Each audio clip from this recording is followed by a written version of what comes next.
Euh, Madame Sagui, justement, cette installation, c'est possible en famille?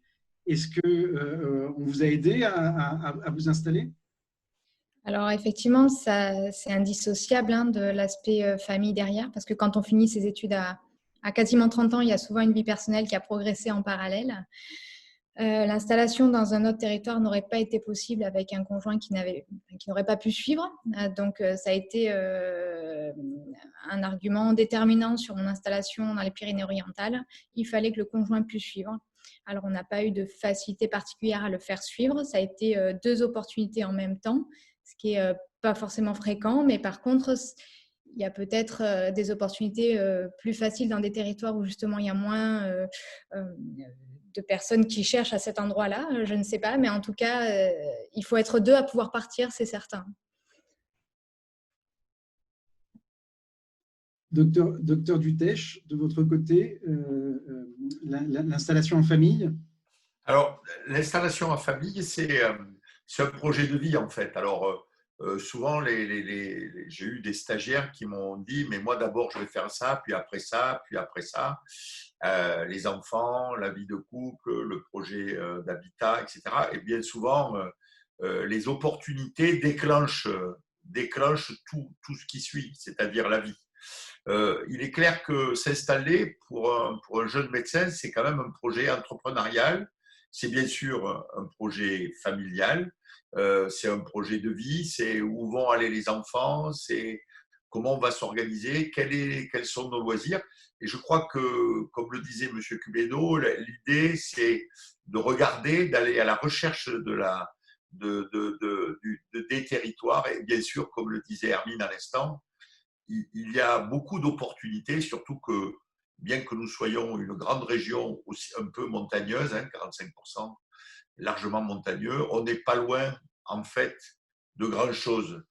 Et donc, voilà, l'idée, c'est qu'il faut se lancer dans un projet. Et c'est ça, c'est le grand pas en avant. Et c'est un moment de fragilité, l'installation, parce qu'on lâche quelque chose que l'on connaît vers un inconnu qu'il faut construire et co-construire avec son conjoint, avec son partenaire. Et c'est un enjeu pour lequel l'aide confraternelle, l'idée de se regrouper est quelque chose qui est porteur parce que ça garantit une qualité de vie. Voilà. Alors, vous qui avez un peu de recul, docteur Dutèche, vous avez évoqué la vie avec son partenaire. Pardon, je vais vous taquiner un petit peu, mais vous êtes toujours avec votre partenaire? Ben, écoutez, ça fait très longtemps que je suis avec ma partenaire, qui est la maman de mes enfants, qui a une vie professionnelle plutôt sur l'agglomération toulousaine. Elle était psychologue, maintenant elle est retirée. Écoutez, la vie, on l'a co-construit. Et il est clair que l'exercice regroupé m'a donné une qualité de vie. Donc, un petit exemple, l'année de mon installation, ma femme travaillait certains jours de la semaine et notre fille aînée, je l'ai gardée le mercredi, c'était mon jour off et j'étais papa au foyer et ça a été un grand bonheur de pouvoir accompagner ma fille et puis l'autre fille après. Puis maintenant, je travaille le mercredi parce que mes jeunes associés sont très, très intéressés par le mercredi. Le mercredi, c'est formidable. Voilà, c'est un point clé. Et le fait qu'aujourd'hui, moi, je suis un peu plus, voilà, j'ai des petites filles, mais le fait que aujourd'hui mes associés, ils m'adorent, parce que j'ai un très mauvais caractère, ils disent mais c'est formidable, tu bosses le mercredi, c'est une plus-value formidable. Non, trêve de plaisanterie, je crois qu'effectivement on s'adapte, on s'ajuste, et l'idée d'être dans un groupe, dans une maison de santé, ça donne une qualité de vie, ça donne des obligations, ça donne des engagements, mais ça donne une qualité de vie, une possibilité de partir en vacances, une possibilité d'être dépanné au jour le jour, de ne pas avoir à fermer son cabinet quand on a un impondérable, une varicelle un peu cognée, une fracture du poignet qu'il faut aller accompagner ses enfants pour les soigner. On ne laisse pas tomber ces patients, c'est les collègues qui prennent la suite. Très bien, merci beaucoup. Alors, Monsieur Cubedo, vous, votre job, c'est justement, entre autres, d'accompagner ces médecins plus jeunes ou moins jeunes d'ailleurs, qui souhaitent s'installer dans votre territoire. Qu'est-ce que vous leur proposez? Alors, très tôt, la collectivité a pris en compte l'installation, mais aussi le projet de vie. On ne s'installe pas sur le bassin alésien juste pour le travail. Et même les jeunes médecins, ce que nous ont dit les jeunes médecins du territoire, c'était de nous dire, nous, ce que l'on vient chercher. Et aujourd'hui, le travail, c'est une composante de notre vie, mais ce n'est pas toute notre vie. Et donc, ce qu'on a développé avec eux, c'était aussi le projet de vie. Donc, nous avons construit cela avec eux, avec des médecins, des jeunes médecins qui s'étaient installés, des médecins un peu plus anciens qui connaissaient bien le territoire. Et puis, ce qui est apparu, c'était ce besoin d'aide globale à cette installation, un territoire qu'on ne connaît pas forcément. Alors si, certains étaient venus en stage, d'autres le connaissaient plus ou moins, mais d'autres ne le connaissaient pas du tout.